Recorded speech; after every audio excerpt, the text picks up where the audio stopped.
nakikinig sa DWTC, Radyo Nating Gimba, 105.3 FM. Sa pihitan ng inyong mga radyo. Kabalikan sa komunidad. Ang oras po ay 12:22 na ng tanghali, araw ng Miyerkules, March 18, 2026. Ako po si Grace Baldo, ang kasama nyo sa Balitang Talakayan. Sa Balitang Nasyonal, VP Sara, hindi sinagot impeachment. At sa Balitang Lokal, hustisya sa pinatay na punong barangay ng General Mamerto Natividad Nueva Ecija, sigaw ng pamilya at mga kabarangay nito. At sa detalye ng balita, sa halip na sagutin ang dalawang impeachment complaint, pinadidismiss ng kapo ni Vice President Sara Duterte ang reklamo laban sa kanya. Sa inihain nitong verified answer ad cautelam sa House Committee on Justice, hindi direktang sinagot ni VP Sara ang mga aligasyon sa kanya. Sinabi ni Duterte na ang inihaing reklamo sa kanya ay katulad ng inihain noong 2025 na idiniklarang unconstitutional ng Korte Suprema dahil sa teknikalidad. Ayon kay VP Sara, walang statement of ultimate facts sa mga impeachment complaints kaya wala siyang dapat na sagutin. Ayon naman kay Committee on Justice Chairperson Attorney Jervil Luistro, ang isinumiting ad cautelam ni VP Duterte ay hindi kasagutan kundi apila na i-dismiss ang impeachment. Ayon kay Luistro, trinatrato nila ang pinadalang tugon ni VP Sara bilang pangkalatang pagtanggi sa akusasyon at hindi ito tugon sa reklamo na dapat ay hindi nito pinakawalan ang oportunidad na magpaliwanag sa publiko. Nanindigan na si Luistro na na-establisa na ng panel ang sufficiency in form and substance at bagaman binigyan nila ng 10 araw si VP Duterte na sagutin ang reklamo ay bigo ang kampo nito na magpaliwanag sa kritikal na issue. Sinayangan niya ng kampo ni Duterte ang kritikal na pagkakataon na magpaliwanag sa mga issue na hinihintay at inaabangan ng taong bayan. At para po sa komento ng balitang to, kasama po natin si Prof. Ben Domingo Jr. Magandang tanghali. Yes po, magandang tanghali po, Prof. Radyo natin Gimba, Ma'am Grace, at sa ating mga masugid na taga-subaybay sa programa nating pangtanghali, Balitang Talakayan. Ang ating pong paksa o sa pinanghali ay ang tungkol sa balitang hilathala sa Filipino Star ngayon na hindi sinagot ni Vice President Sara Duterte ang pagkakataon nila o hindi naghain ng sagot sa Ako naglag si Prof. Ayan po. At habang kinoconnect natin ulit si Prof ay pakinggan po muna natin yung ating mga sponsors.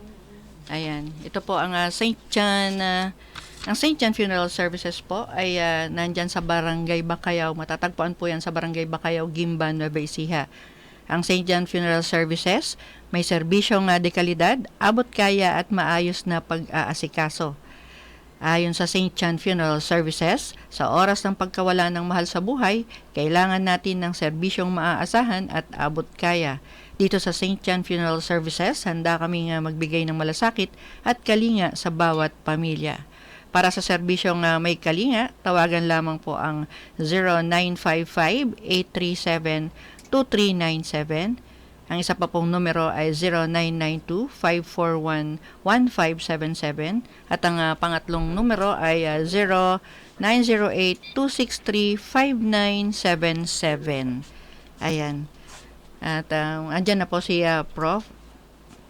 At sa pagpapatuloy ng aming discussion, hello po, Prof. Ayan, nasa phone patch na lang po kayo ngayon dahil ang ating internet ay mayroong atang problema. Go ahead po, Prof. Po ba? Ayan po, yan. Naririnig na po kayo, Prof. Opo. Sige po. Tungkol po sa usaping tatalakayin natin ngayon, hindi po ako nasurpresa sa diskarte ng kampo ni Vice President Sara. Kasi po, karaniwan, kapag napakalakas ang ebidensyang iniharap ng mga umaakusa laban sa nasakdal, ang mga abogado po ng nasakdal ay ililihis ang naratibo ng usapan bilang paraan ng ebidensya. Hindi po sila maghaharap ng mga kontrang ebidensya o argumento. Sa halip ay maghahanap sila ng mga legal at procedural loopholes upang ilihis o labusawin ang kaso. Hindi po ito, sa tingin ko, ay hindi ito legal defense. Ito po ay isang legal evasion o paraan para iwasan ang mga kaso laban sa kanya at harapin at ipaliwanag ang mga ito. So, ang nangyayari ay legal evasion.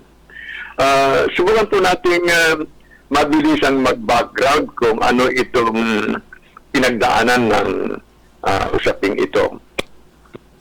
Kasalukuyan po inaayos sa House Committee on Justice yung mga usapin, mga kaso na sinampa kontra kay Vice President Sara para sa kanyang impeachment. Na ang mga kaso po ay kinabibilangan ng mga usapin tungkol sa hindi may paliwanag na paggastos ng 500 million pesos sa confidential fund ng Office of the Vice President at ng 112.5 million pesos noong siya ay kalihim ng Department of Education. Kasama rin po sa mga kaso na nakasampa sa kanya ay ang pagpapamigay niya ng malaki-laking halaga sa mga opisyal ng DepEd para may sagawa yung kanyang mga naisin na medyo questionable. At ang bagay pong ito ay may tuturing na bribery. Ganoon din po, bilang sa mga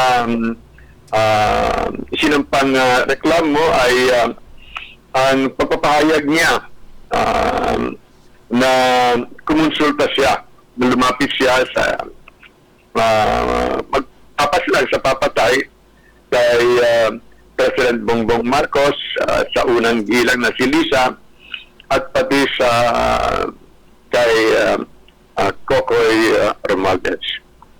Idagdag pa sa mga kaso ang hindi may paliwanag na paglobo po ng kanyang kayamanin, ng kanyang mga ari-arian kung ang ituturing lamang ay ang kanyang mga opisyal na pinagkakitaan. Kaya questionable wealth po ito. Ganun pa rin ay marami ring question sa mga ayaw nilang buksan mga questionable bank accounts. Ito pong mga kasong ito ay umabot na ang ang proseso na dapat ay sagutin na isa-isa ni Vice President Sara upang kahit paano ay maipahayag yung kanyang panig sa ginagawang proseso sa House. Pero sa halip po na latag ng mga kontra-ebidensya ay nagsubmit sila ng isang makapal-kapal na dokumento, 15 pahinang sagot na kung tawagin ay out cautelam, kung saan itinanggi niya ng kanyang mga abogado ang mga paratang laban sa Vice President bilang false, bilang misleading, na impertinent at mga kaso o mga sumbong na kulang sa ultimate facts. Kinasin din po ng doon sa kanyang sagot, ang pagiging impartial ng House Committee on Justice.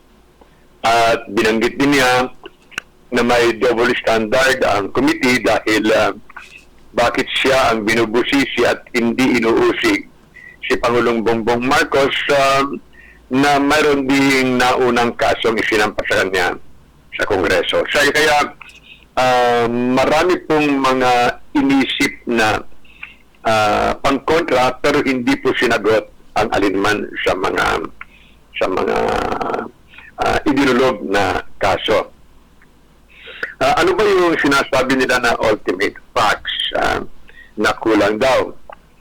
Ito po ay ang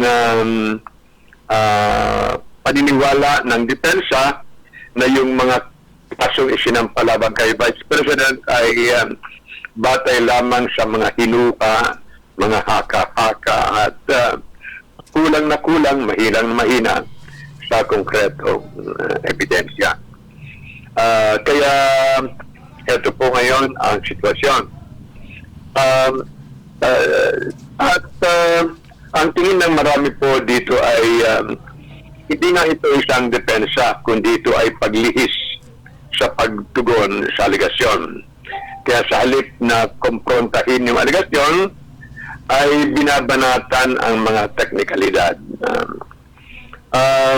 Ito po ay isa ring paraan para iwasan na may latag ang kantohanan sa pamagitan ng paggamit ng mga tinatawag na legal rigmarole.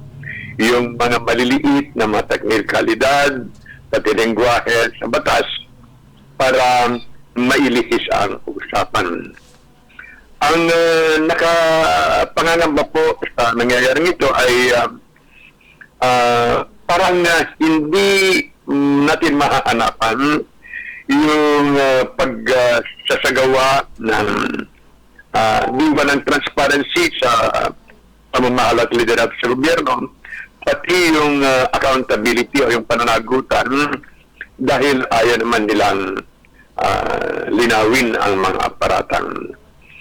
Ang maaari pong epekto nito kapag nagtagumpay sila ay magiging president po ito sa mga kahawig na kaso sa darating na mga panahon na hindi na natin sila mauusig dahil may mga pangunang balakid sila na maaari nilang ilatag. At kapag nangyari yan, paano na ang pagnais ng taong bayan na panagutin ang mga tiwali? Magiging open field na ang ating pamalaan sa mga walang habas at hindi maingat na paggamit ng pondo. Ma'am Grace, sa sitwasyon ito, sa tingin ko naman ay pwede lang tumayo yung mga inihandang aing mga kaso. Sapat-sapat na yung mga ebidensyang naipon. Ang pagkakatahi-tahi ng mga argumento. Kaya sana ay pausarin na ito sa House. Sabik na po ako na ito ay Naputol uli kayo, Prof. bayan kung ano nga yung mga katotohanan sa kaso ito. Ang paglilitis po at ang paghuhusga ay sa Senado pa gagawin. At ito ngayon yung kinalalagyan po natin, hindi tuwirang sinagot ni Vice President Sara ang mga paratang, kundi naghanap ng mga sabihin nating palusot upang hindi mabulat-lat yung kanyang mga tinatago kung ano man. Ngayong araw pong ito, na 18 ay magpapatuloy ang mga gawain sa House Committee on Justice. Kaugnay nito, marami pong tiyak na maglalabasan na namang mga balita mamaya-maya. Kaya subaybayan po natin para kahit paano ay hindi tayo maiwan sa mga kabatiran at diskusyon. Mahalaga po ito sa mga kapwa natin sa media at sa mga mamayan upang mas maging maayos ang ating mga paniniwala at pagdedesisyon sa mga susunod na mga panahon. madrama po talaga ang usaping politika sa Pilipinas. At ito na naman ang isang sanga ng kadramahan yan. Huwag tayo pong bibitaw, subaybayan natin at tinan natin kung may magagawa tayo sa anumang paraan. Magandang tanghali po sa ating lahat. Maraming salamat po, Prof. Habang nagdi-discuss kayo, Prof, ang tanong ko po ay, di parang parang sabi nga, parang ulit yung pangyayari. Tapos hindi rin niya sinagot yung dapat niyang sagutin.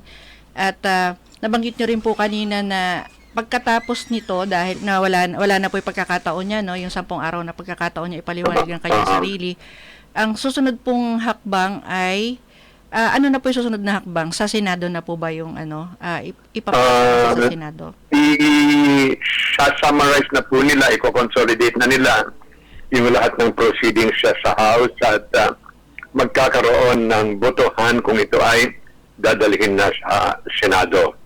At sa tingin ko naman ay sa mga pangunang bilang ng mga papanig sa pag-endorse sa Senado ay makakabuo sila ng sapat upang ito ay maipasa na po. Yes po, sa House po yun na, Prof. Kaya ang iniisip ko po kasi ay yung sa pangyayari nung mga nakaraan na doon sa botohan naman ng Senado na di po ba ay 11 as against 5 po ba yung hindi gustong ipagpatuloy yon, tapos 11 ang ayaw ng parang iniisip ko po ay parang ganun uli ang mangyayari, kaya malakas ang loob ni VP Sara na hindi na talaga kasi bahala na ang Senado dyan na kampi ko naman. Parang ganun po. So kung mangyayari po yun ay ano po ang kahihinatnan uli ng na to, yung ni VP? Sige po, himay-himayin po natin. Una ay naniniwala ako na sapat ang boto sa House para i-endorso yung impeachment na mai-impeach yan sa level ng House. Sa House. So, dadalhin niyan sa Senado.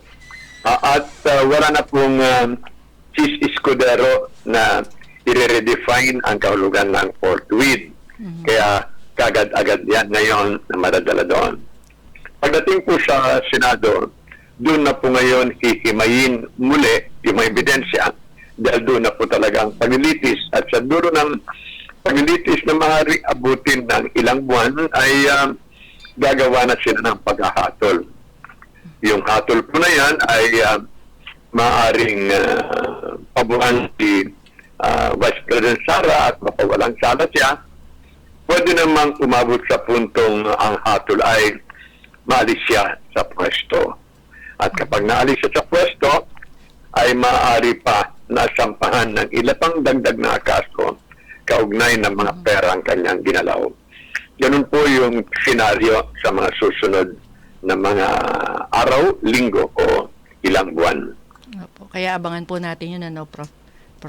So, may dadagdag pa po kayo, Prof? 12:14 na po ng tanghali. Sana ay huwag tayong bibitiw dahil ito ngayon yung panahon na pahusayan na ang mga abogado at ang pagkakaalam ko ay napakaraming abogado ngayon na tumutulong kay Vice President Sara Duterte. Hanapin natin yung katotohanan para mapanagot kung kailangan may dapat panagutin. Yun lang po. Maraming salamat po, Prof. Ben. Ganun din po sa inyo yan hanggang sa Biyernes po. Ingat po kayo dyan. Malayo po kayo. Ayan po. So, 12:41 at kami po ay magpapatuloy pagkatapos po ng mga ilang paalala mula sa sponsors. Dito'y Gimba, may salang itiradyo, 105.3 FM. 105.3 FM, the first community radio station in Gimba.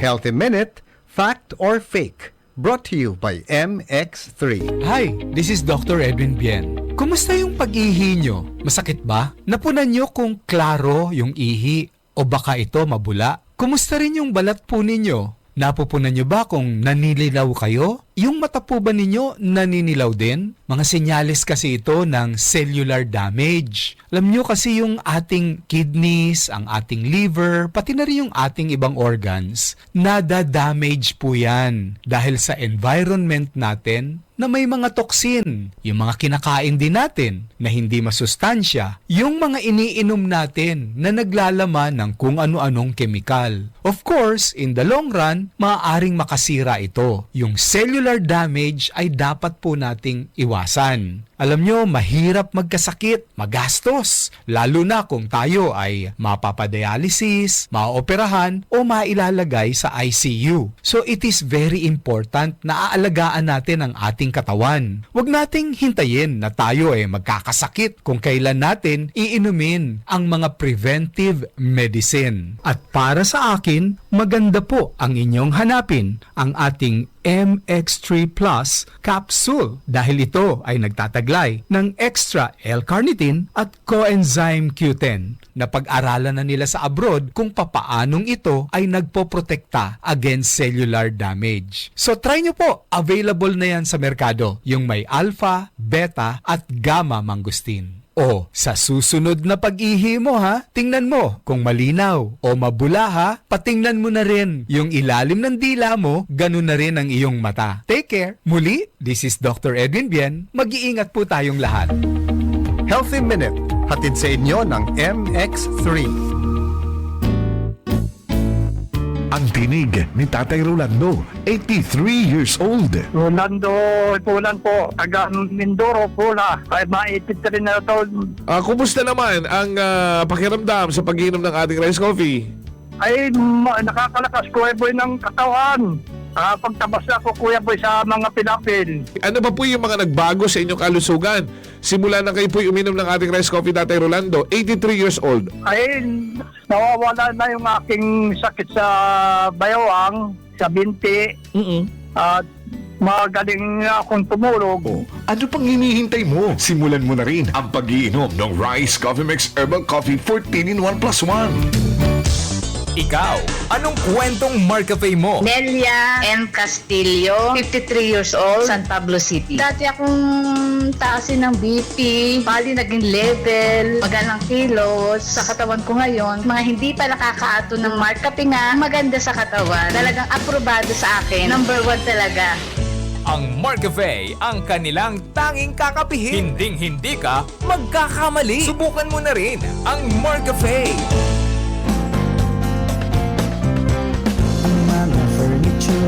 Na kailangan mo, mga appliances na makatutulong sa'yo. Ano mang kagamitan na iyong kailangan sa iyong tahanan, sa SNJ ay matatagpuan. Dito sa SNJ, basta appliances, ito ang the best. Dito sa SNJ, ikalidad ang furnitures at appliances. Kompleto ang tahanan kay saya. Sa SNJ, ako'y makaasa. Sa SNJ, ako'y makaasa. Basta appliances, think of SNJ. Taon na pala wala nang iwan kami ng itay. Parang kailan lang, kasama pa namin siyang namamasyal at kumakain kung saan. Malungkot, mahirap, pero kailangang tanggapin. Gayunpaman, natuto akong maging matatag at maging thankful sa mga bagay, lalo na sa mga namamahala sa Angels Resting Haven Memorial Park and Funeral Parlor na umalalay sa amin mula sa una. May kalidad at magandang serbisyo sa punerarya hanggang sa libing. Wala ka nang magiging alalahanin. Sa Angels Resting Haven Memorial Park and Funeral Parlor, lahat ng kailangan mo mula sa lamay hanggang sa libing andito. Pati ikaw, payapa din. Angels Resting Haven Memorial Park and Funeral Parlor ay matatagpuan sa Barangay Bacayao, Gimba, Nueva Ecija. Angels Resting Haven Memorial Park and Funeral Parlor, the best place where we will remember and we can be treasured by our loved ones. Together, forever! Kayo'y nakikinig sa DWTC, Radyo Nating Gimba, 105.3 FM. Sa pihitan ng inyong mga radyo. Kabalikan sa komunidad. 12:47 na po ng tanghali at tayo po ay dadako sa balitang lokal. Pero bago po yan, pinapaalala po ng Angelicus Medical and Diagnostic Clinic. Ayan po, bukas po sila sa mula yan sa alas 7, mula Lunes hanggang Sabado alas 7 ng umaga hanggang alas 4 ng hapon. Sabi po ng Angelicus Medical and Diagnostic Clinic, ang kalusugan ay mahalaga, kaya huwag pabayaan ang regular na pagpapasuri. Sa Angelicus Medical and Diagnostic Clinic, handa kaming magbigay ng maaasahan at abot-kayang laboratory services para sa inyong pangangailangan. Ayun, anong mga inaalok po ng Medical and Diagnostic Clinic ay kumpleto po at maaasahan ng laboratory services nila, kagaya ng CBC, chemistry test, urinalysis, fecalysis at iba pang pagsusuri. Sinisiguro ng Angelicus Medical and Diagnostic Clinic na mabilis, maaasahan at maayos ang pagproseso ng laboratory test sa tulong ng mga lisensyadong medical technologist at modernong kagamitan. Ang Angelicus Medical Diagnostic Clinic ay matatagpuan dito sa Bagain Street, corner P. Ramos Street, Santo Cristo, Gimba, Nueva Ecija. Kalapit po yan ng radyo natin Gimba. Bukas po mula Lunes hanggang Sabado, 7 o'clock ng umaga hanggang 4 p.m. Ayan. Ito po ang pinakabago at pinakamurang DOH licensed laboratory sa bayan ng Gimba. Ayan, kasama ninyo sa pangangalaga ng inyong kalusugan at inyong pamilya. Huwag nyo pong kakalimutan, pag kailangan nyo ng laboratory test, Angelicus Medical and Diagnostic Clinic po kayo pumunta. At dadako naman po tayo sa balitang lokal. Hustisya sa pinatay na punong barangay ng General Mamerto, Natividad, Nueva Ecija. Sigaw ng pamilya, hustisya, sigaw ng pamilya at mga kabarangay nito.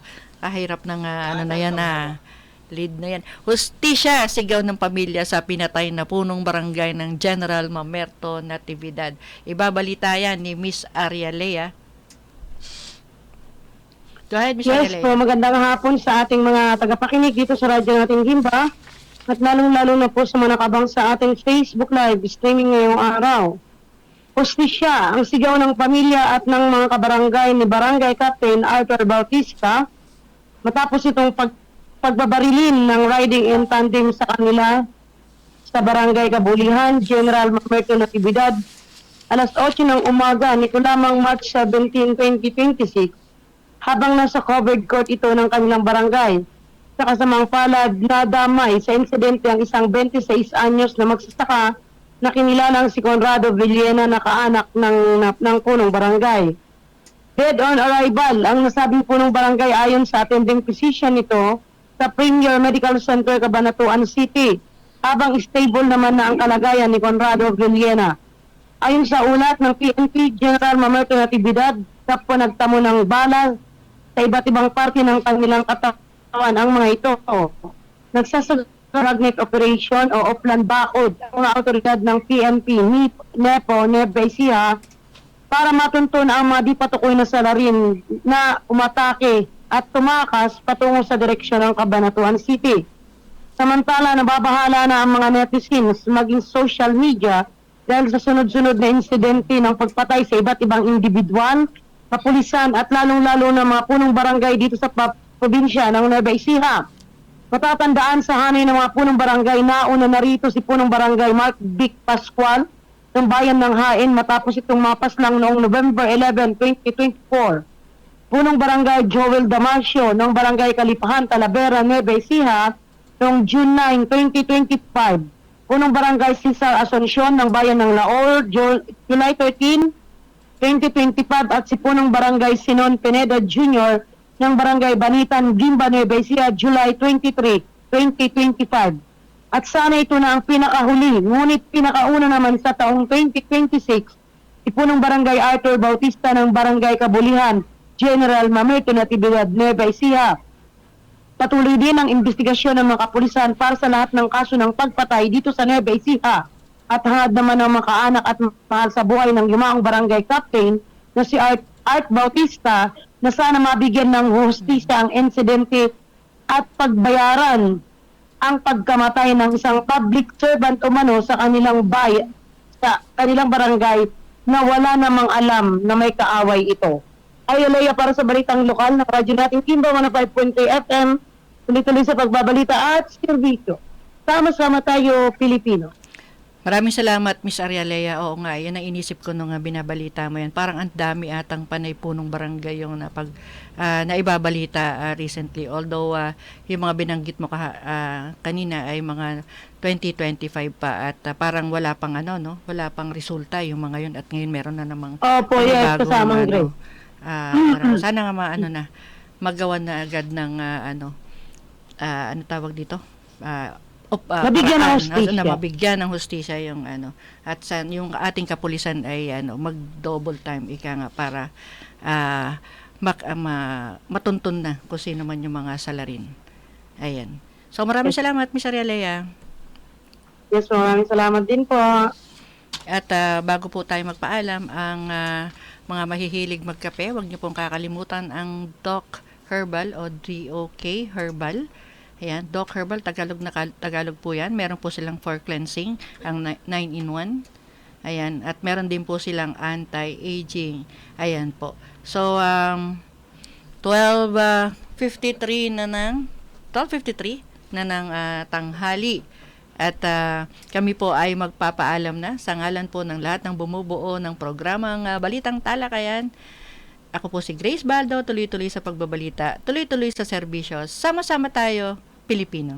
Dito'y Gimba, may salang itiradyo, 105.3 FM. 105.3 FM, the first community radio station in Gimba. Radyo natin.